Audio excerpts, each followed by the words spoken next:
하나님의 말씀 보겠습니다. 신약성경 마태복음 5장 7절의 말씀입니다. 마태복음 5장 7절의 말씀을 한 목소리로 다 같이 읽도록 하겠습니다. 긍휼히 여기는 자는 복이 있나니 그들이 긍휼히 여김을 받을 것임이요. 아멘.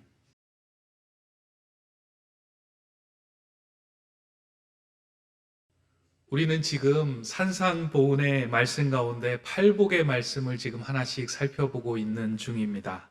팔복에 있는 복들을 한 주간 내내 그 구절을 한 구절 한 구절 묵상하다 보면 놀라는 것은 이 모든 복들이 서로 정교하게 연결되어 있다라는 것에 놀라게 됩니다. 첫 번째 복은 두 번째 복의 문을 열어주고 두 번째는 세 번째 복을 이끌어줍니다.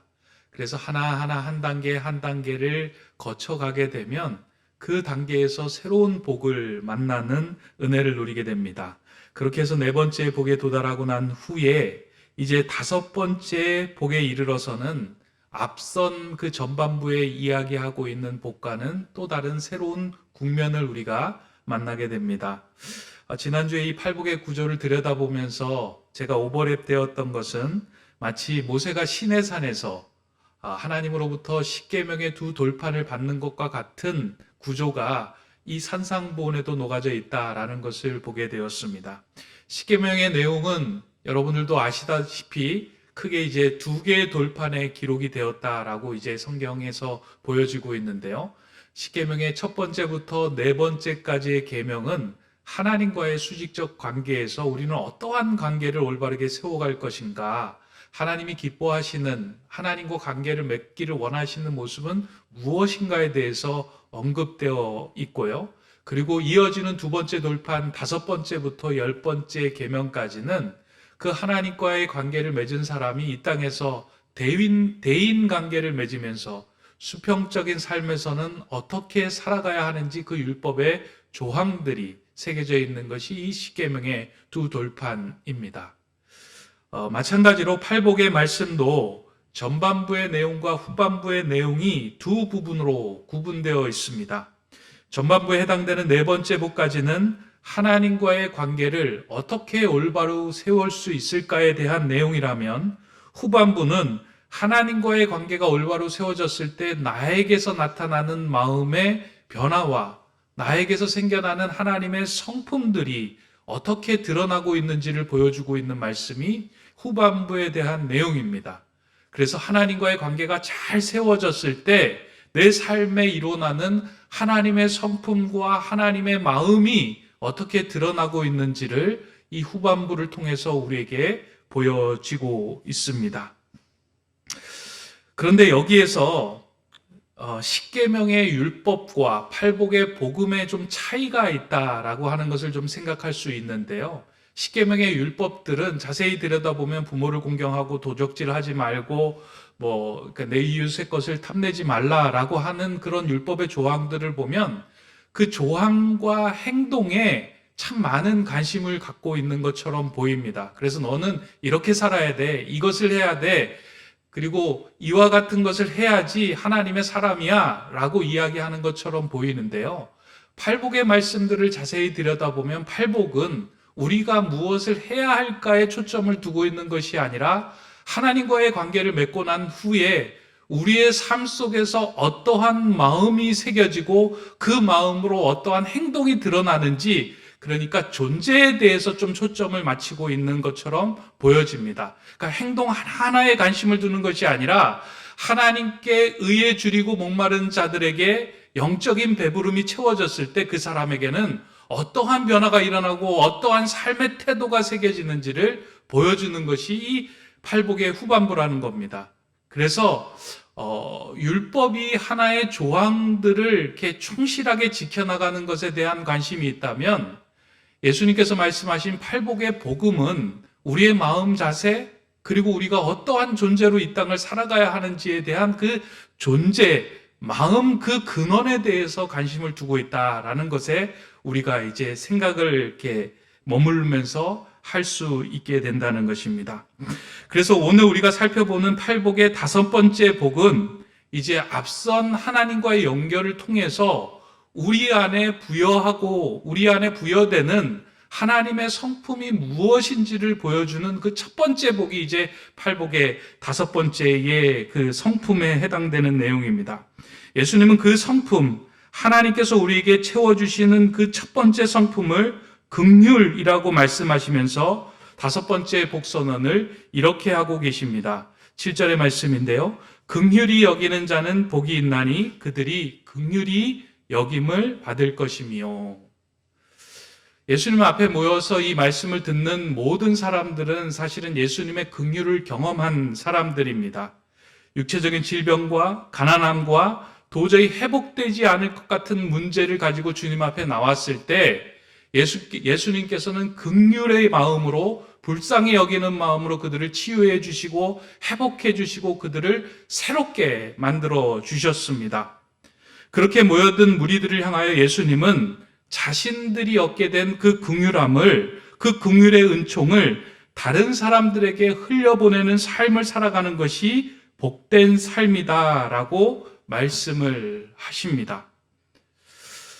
그러다 보니까 예수님이 말씀하신 이 긍휼의 삶은 하나님께서 나타나는 가장 중요한 하나님의 성품이며 하나님이 원하시는 하나님의 속성 가운데 하나인데, 이것을 팔복의 제일 첫 번째로 두지 않고 다섯 번째로 둔 데는 이유가 있다는 것입니다. 왜냐하면 이 앞서서 하나님과의 관계가 올바르게 세워져 있지 않은 상황에서 긍휼의 삶, 긍휼의 마음을 끌어내는 것은 불가능한 일이기 때문입니다. 우리는 그렇게 생각을 할 수 있죠. 긍휼의 마음은 우리가 애써서 노력하고 긍휼의 마음을 품으면 행할 수 있다라고 생각이 듭니다. 그런데 그렇지 않습니다. 이 긍휼은 우리 안에 생내적으로 우리 안에서 솟아나오는 성품이 아니고요, 하나님으로부터 주어지고 하나님으로부터 공급받아야지만 우리 안에 채워지는 마음입니다. 그래서 이 다섯 번째 복을 네 번째 복을 지나고 난 후에 둔 이유가 바로 이와 같은 이유입니다. 하나님과의 올바른 관계가 세워지고 의에 줄이고 목마른 자에게 영적인 배부름이 채워지는데, 그 영적인 배부름이 채워진 자에게서 나타나는 성품이 바로 긍휼함이기 때문입니다. 이 긍휼이라는 단어를 좀 살펴보면요, 이 긍휼은 우리가 만들어낼 수 없는 것이다라는 것이 이 히브리어 단어에 좀 이렇게 포함되어 있습니다. 이 구약 성경에 보면 히브리어에서 긍휼을 나타내는 단어를 라훔이라고 이야기를 하는데요. 이 라훔은 레헴이라고 하는 어원에서 나오는 말입니다. 이 레헴이라고 하는 말은 집이라는 뜻이기도 하고요. 또 모태, 어머니의 모태를 의미하기도 하고요. 또 어머니의 자궁을 이야기하는 단어가 이 레헴입니다.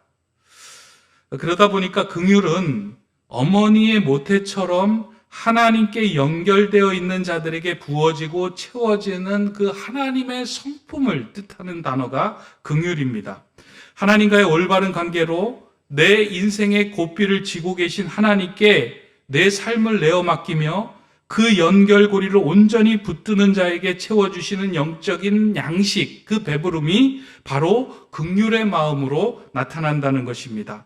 이러한 긍휼의 마음이 채워질 때 우리 안에서 긍휼하게 여길 수 있는 마음이 생겨나고 그 긍휼을 베풀 수 있는 힘이 생겨납니다.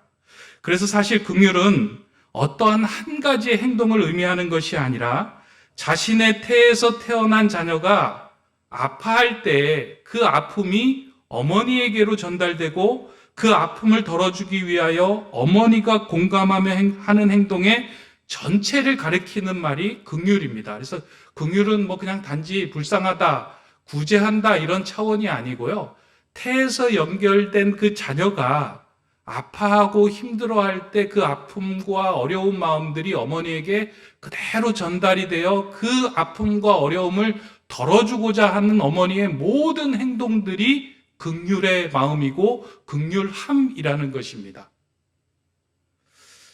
이 마틴 로이드 존스 목사님이 쓰신 산상보훈에는 이 긍휼을 조금 다르게 성경적으로 이렇게 설명을 하고 있는데요. 긍휼은 죄의 결과로 인하여 생겨난 비참함을 가져가 그 비참함을 덜어주고자 하는 행동의 일체를 말한다.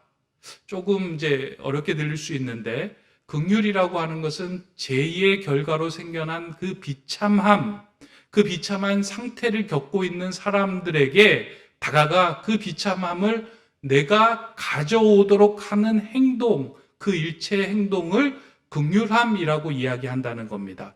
그러면서 이제 목사님께서, 그 로이드 존슨 목사님께서 성경에 나오는 신뢰 하나를 드는데요. 그게 바로 선한 사마리아인 비유를 통해서 긍휼함의 신뢰가 이런 것이다라고 이야기를 합니다. 우리가 선한 사마리아인 비유는 익히 들어서 아는 내용입니다. 예루살렘에서 여리고로 내려가는 그 길에 강도 만난 자가 한 명이 쓰러져 있었습니다. 이 강도는 자신의 탐욕을 채우고자 길 가던 사람들을 붙잡아 그에게서 돈을 뺏고 그를 때리고 몰매를 때려서 거의 반 죽게 만들었습니다. 그렇게 죄의 비참한 결과로 누워있는 그 한 사람을 보고 많은 사람들이 그 곁을 지나가는데 그냥 지나가는 사람들이 많았다라고 성경은 이야기합니다. 제사장도 있었고 레위인도 있었다라고 성경은 이야기합니다. 성경에서는 신앙적으로 그리고 종교적으로 믿음을 가지고 있었던 사람들도 그 길을 그냥 지나갔다라고 이야기를 하는데요. 그러던 중에 비참하게 쓰러져 있는 사람을 보고 사마리아인이 자신의 여행길을 멈추고 이 사람에게 집중을 하게 됩니다. 그 쓰러진 사람을 나귀에 태우고 여관으로 데려가 정성스럽게 치료도 합니다.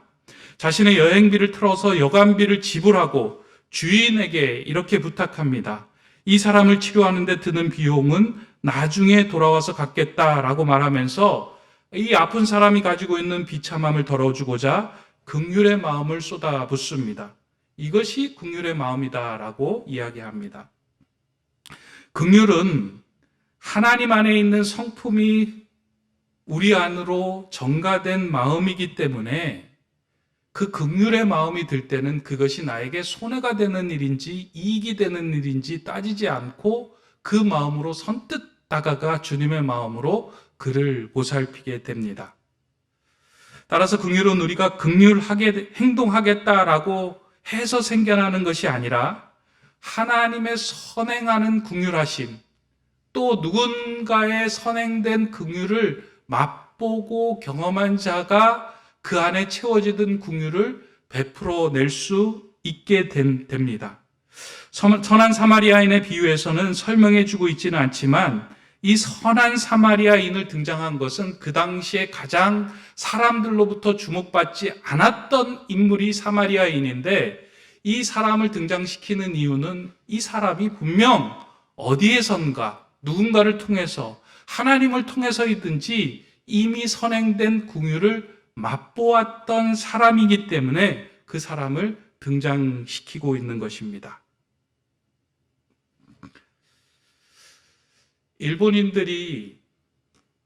일본의 기독교인들이 사랑하고 자랑하는 목회자 중에 가가와 도요히코, 한국말로는 하천 풍언이라고 하는 목사님이 계십니다.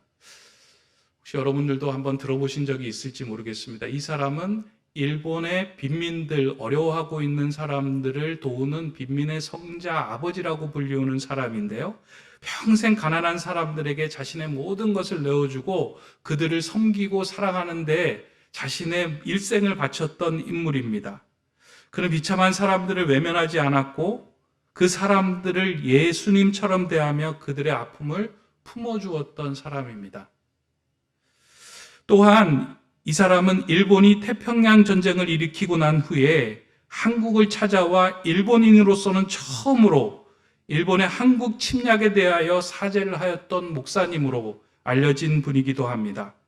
그는 죄의 결과로 인하여 비참한 인생을 살아가고 있는 사람들을 외면하지 않고 그들을 품는 일에 평생을 바쳐왔던 분입니다. 그래서 일본 사람들이 가가와 도요히코 목사님을 기독교인들도 그리고 기독교인이 아닌 사람들도 존경하고 인정을 합니다. 그런데 이 가가와 도요이코 목사님이 어떻게 많은 사람들에게 존경을 받고 인정을 받으며 이 긍휼의 삶을 살아갈 수 있었을까?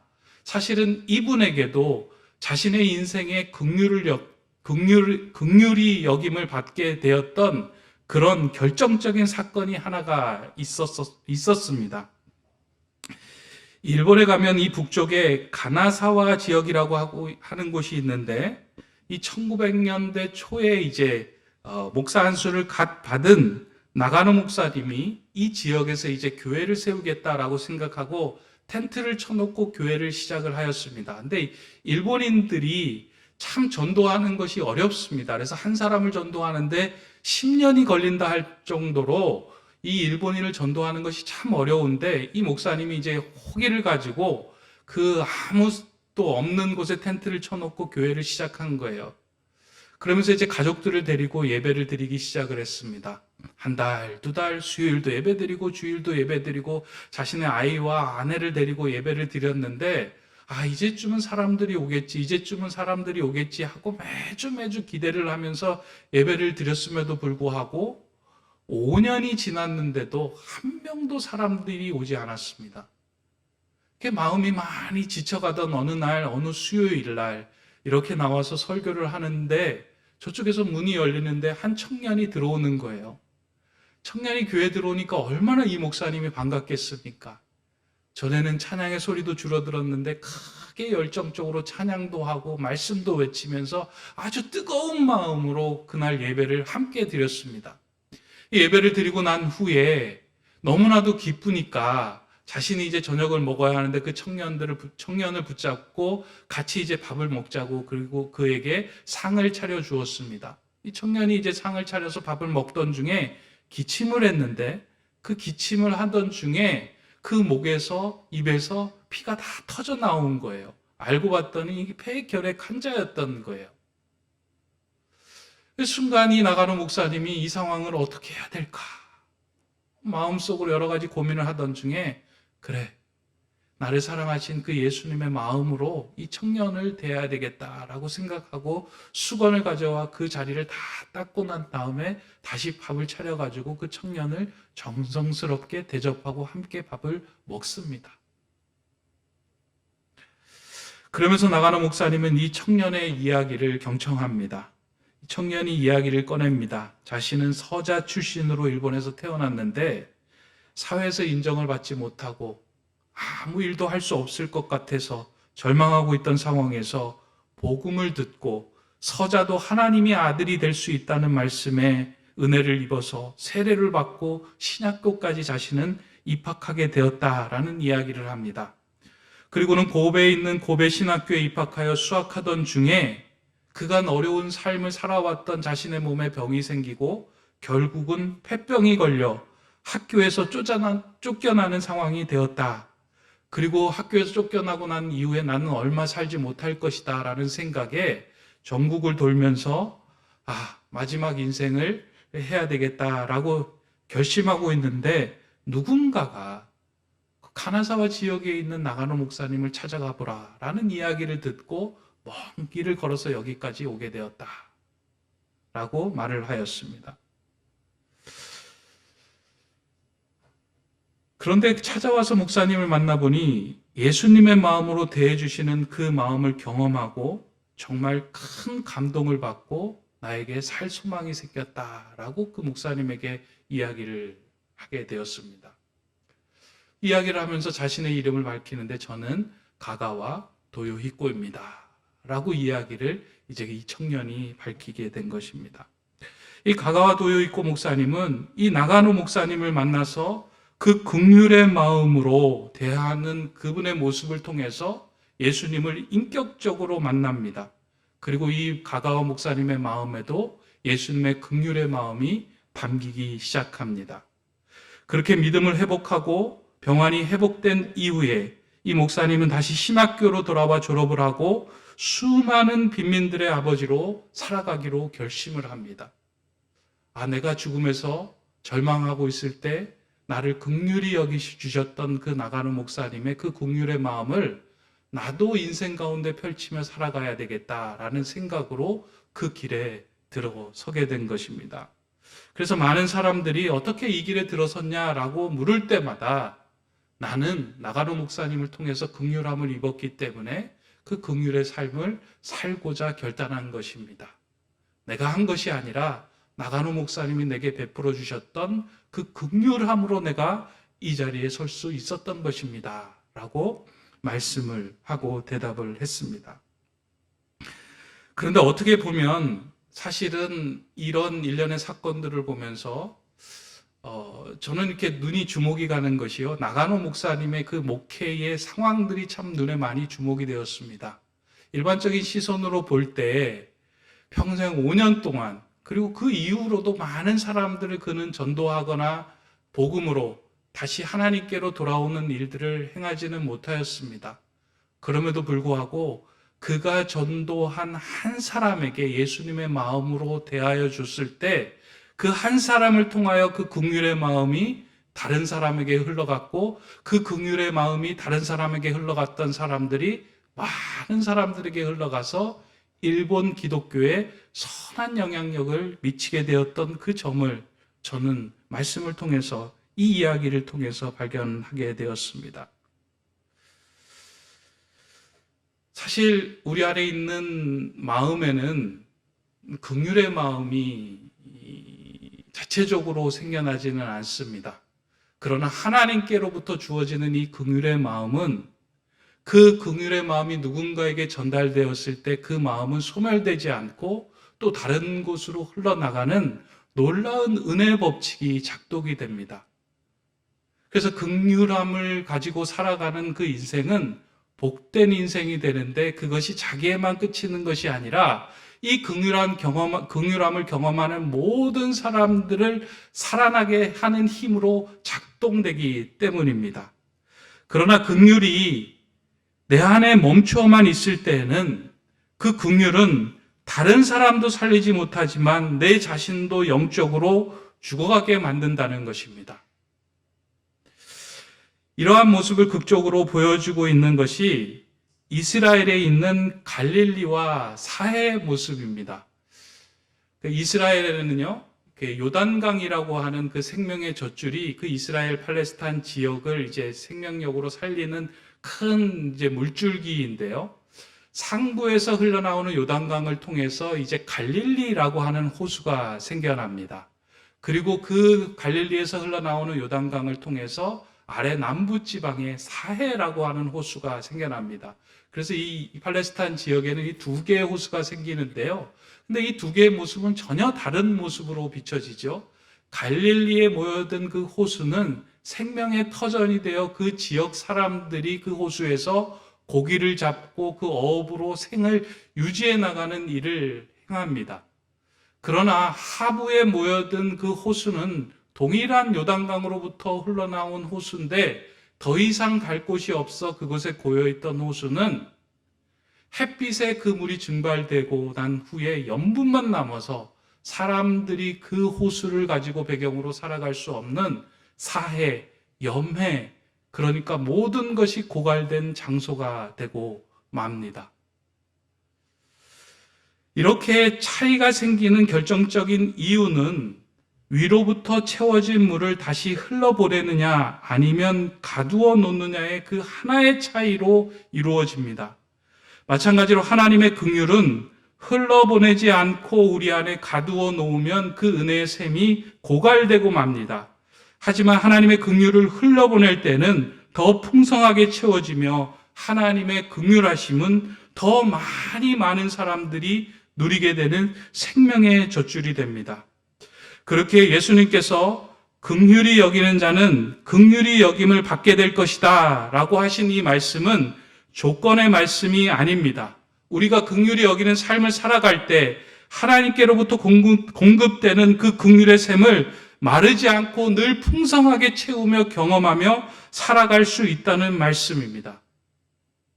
오늘 우리의 삶 속에 긍휼이 없다면 하나님과의 관계가 분명히 이루어졌음에도 불구하고 내 안에 긍휼이 없다라고 생각이 된다면 그것은 내 안에 긍휼을 가두어 놓고 있기 때문입니다. 그 긍휼을 흘러보내기 시작하면 그 긍휼함이 나를 살리고 주변에 살리고 모든 사람들을 살리기 시작합니다. 오늘 이 사회가 팍팍해지고요. 교회가 팍팍해지고 관계가 팍팍해지는 이유는 긍휼이 흘러가는 그 통로가 점점 말라가고 있기 때문입니다. 교회 안에서도요, 이 긍휼의 통로가 말라있기 시작하면 사람들과의 관계도 팍팍해집니다. 올바른 것, 정의를 내세운다고 해서 이 긍휼함을 행하지 않을 때는요, 교회 안에 사람들과의 관계가 팍팍해지고 건조해지고 메마르고 사람들이 살 자리가 없는 자리가 되는 거예요. 그러나 긍휼함이 생기면 교회 안에 따뜻함이 생기고요, 사람이 설 자리가 생기고 서로를 향하여 모든 것을 내어주는 그 아름다운 주님의 마음이 넘쳐 흐릅니다. 오늘 이 사회는 이 긍휼함이 점점 말라가는 사회입니다. 이 긍휼함을 회복시킬 수 있는 장소는 다른 곳으로부터 이루어지는 것이 아니고요, 오직 예수 그리스도를, 하나님을 나의 주로 믿고 고백하는 사람들을 통하여만 흘러보낼 수 있습니다. 최근에 이러한 사회를 잘 대변해주고 있는 현상이 드라마로 만들어져서 전 세계의 사람들에게 이슈가 되고 있습니다. 아마 여기에서도 이제 보신 분들도 계실 터인데요. 오징어 게임이라고 하는 드라마인데요. 지금 넷플릭스라고 하는 그 영상 매체를 통해서 전 세계 83개의 나라에서 많은 사람들이 봐서 1위를 차지할 정도로 많은 사람들에게 이제 이렇게 보여지고 있는 드라마입니다. 근데 이 드라마가 이렇게 인기를 끄는 이유는 재미나 볼거리도 있지만 우리에게 필요한 긍휼함이 사라지는 시대에 그 긍휼함이 사라지지 않기를 바라는 마음이 그 드라마 안에 녹아져 있기 때문입니다. 이 드라마는 드라마 전체의 내용을 다 설명드릴 수는 없지만 이 드라마는 이렇게 시작이 됩니다. 그 제약의 비참한 결과로 인해서 사회 속에서 소외되고 또 이렇게 돈에 의해서 이렇게 죽을 수밖에 없던 사람들에게 이 기회를 제공하는 사람들이 나타납니다. 그래서 당신에게 이 게임에 참가하면 당신이 이제 이 상금을 받고 새로운 인생을 살아갈 수 있는 기회가 부여될 것입니다. 라고 초청장을 보내는데 그 초청장을 받은 사람들이 모여서 이제 게임을 하기 시작을 하는데요. 그 게임에 모여든 사람들이 456명입니다. 그래서 그 게임에 참여한 사람들이 이제 한 사람씩 그 게임에 탈락할 때마다 상금이 쌓여가는데 그 상금이 한 사람이 사라질 때마다 1억씩 쌓이는 거예요. 그래서 게임에서 이기면 그 탈락한 사람만큼의 상금을 자신이 받게 되는 그런 구조로 이제 이 게임이 펼쳐집니다. 그 게임 중에 여러 가지 우리가 익숙하게 어렸을 때 했던 오징어라든가 그 다음에 달고나라든가 줄다리기라든가 구슬치기라든가 이런 게임을 사용해서 이제 탈락되는 사람이 있고 또 다음 단계로 넘어가는 사람들이 있는데 그런 과정 속에서 처음에는 그 게임에 탈락되는 사람들이 죽어나가는 것을 보면서 너무 잔인하다. 어떻게 이런 게임을 할 수 있느냐라고 이야기를 하지만 시간이 흐르면서 상금이 쌓여져 가는 것을 보면서 사람들 내면 속에 있는 잔인함과 그 재성들이 그대로 표출되는 모습들이 이제 그 드라마에 나타나게 됩니다. 이 드라마를 보고 사람들마다 각자 여러 가지 생각을 하게 되지만 저는 이 드라마를 보고 난 다음에 제일 기억에 남는 이제 장면이 하나 있는데요. 마지막에 이제 그 게임을 주최한 할아버지와 그 게임의 마지막까지 이제 게임에 승리한 주인공이 만나는 장면이 있는데 그 마지막 만나는 장면에서 이 할아버지가 이 주인공을 향하여 또 하나의 게임을 제안하는데 그게 무슨 게임이냐면 그 병실에 누워 있는데 그 병실 밖에 한 노숙자가 눈이 많이 내리는 날에 이제 쓰러져 누워 있는 거예요. 그 누워 있는 모습을 보면서 이 할아버지가 이제 내기를 합니다. 오늘 자정이 될 때까지 저 사람을 도와줄 사람이 나타나는지 아니면 나타나지 않는지 우리 한번 내기를 해보자. 나는 결코 나타나지 않을 것이다. 여기에 걸겠다. 그러나 주인공은 사람에게 희망을 걸고 있었던 그 주인공은 자정 때까지 나타날 것입니다 하고 그 부분에 이제 내기를 걸게 됩니다. 그리고 결국 그 드라마 마지막 장면에 한 외국인처럼 보이는 사람이 나타나서 그 노숙자를 이제 구해주고 경찰차에 실어서 이제 이렇게 살려주는 장면으로 이 드라마의 마지막을 이제 끝 마무리를 맺고 있는데요. 저는 그 장면을 보면서 이 선한 사마리아인의 비유의 그 장면이 생각이 난 거예요. 세상이 점점 각박해지는 이유는 오징어 게임과 같은 일들이 일어나는 이유는 우리 안에 있는 법제와 탐욕의 마음으로 통해서 이와 같이 각박해지는 이유도 있지만 사실은 우리 안에 긍휼의 마음이 예수 그리스도를 믿고 하나님의 자녀라고 이야기하는 사람들의 마음 속에 긍휼의 마음이 넘쳐 흘러서 그 마음으로 이 모든 게임들을 멈춰야 하는데 그 긍휼의 마음이 점점 사라지고 흘러나오지 않는 일들을 통해서 이와 같은 상황이 벌어진다라는 것을 그 장면을 보면서 생각하게 되었습니다. 선한 사마리아인의 비유에 등장하는 제사장과 레위인처럼 긍휼이 필요한 자리에서 정의를 찾거나 외면해버리는 일들이 하나님을 믿는 사람들 우리의 마음속에서도 나타나고 있기 때문입니다. 그래서 예수님은 이제 지금 자신 앞에 모여서 말씀을 듣고 있는 사람들을 바라보며 이와 같은 말씀을 하신 것입니다. 그들은 모두 사회에서 제 비참한 결과로 인하여 가난하고 애통하고 줄이고 목마른 자들이었습니다. 그러나 이것에서 벗어나기 위하여 더 힘을 가지고 승리를 쟁취하기 위하여 살아가는 것이 이 게임을 이기는 것이 아니라 하나님의 마음에 긍휼의 마음을 흘러내버리고 한 사람을 긍휼의 삶으로 대해줄 때에 세상이 바뀌고 그곳에서 하나님의 나라가 펼쳐지고 하나님이 원하시던 예수 그리스도가 원하시던 그와 같은 나라가 펼쳐지는 것이다. 그 삶을 사는 자가 복된 자다라고 말씀하고 복선언을 하신 것입니다. 하나님의 성품인 긍휼은 흘러보내면 확대 재생산이 됩니다. 그러니까 오늘 여기에서 예배하는 저와 여러분들은요, 모두 하나님의 긍휼함을 경험하여 이 자리에 서게 된 사람들입니다, 사실. 목회자도요, 제가 오늘 이 자리에서 설교를 하고 있지만 하나님께서 가지고 계신 정의의 잣대로 저를 보고 평가하신다면 제가 떳떳하게 여기에서 하나님의 말씀을 담대하게 전할 자신이 사실은 없습니다. 그럼에도 불구하고 하나님의 긍휼하심을 통하여 저의 부족함까지 감싸주시고 또 하나님의 사람으로 조금씩 빚어간다는 것에 대한 희망과 기대를 가지고 오래 참으며 기다려주시는 그 긍휼함이 있었기 때문에 제가 이 자리에 서서 또 말씀을 전하고 목회자로 살아가는 것입니다. 우리 모두는 이와 같은 하나님의 긍휼하심을 이미 경험하고 선행된 긍휼을 누린 사람들입니다. 그리고 이미 우리 안에는 그 하나님의 마음인 긍휼함이 담겨져 있는 사람입니다. 이제 우리가 해야 할 일이 무엇이냐면 그 긍휼함을 흘려보내는 통로의 삶을 살아가야 하는 일입니다. 이 긍휼함은 우리 안에 가두어 놓으면 고사하고 말지만 흘러보낼 때에는 생명이 살아나고 사람들이 그 긍휼함 가운데 하나님의 나라를 맛보고 경험하게 됩니다. 저는 그 자리가 오늘 이 교회의 자리가 되기를 원하고요. 여러분들이 예배하는 자리가 먼저 되면 좋겠습니다. 그러잖아요.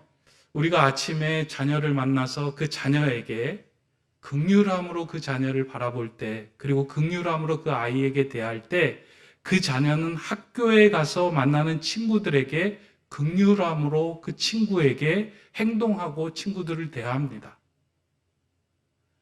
교회는 죄의 비참한 결과를 가지고 많은 사람들이 모여있는 이 자리인데 이곳에서 정의를 말하고 그 사람들을 멀리하고 평가하는 것이 아니라 그 사람을 품으며 그 결과를 우리도 함께 나누어 가지도록 노력하기 시작할 때 이 자리에 따뜻함이 넘치는 긍휼의 원천이 된다는 것입니다.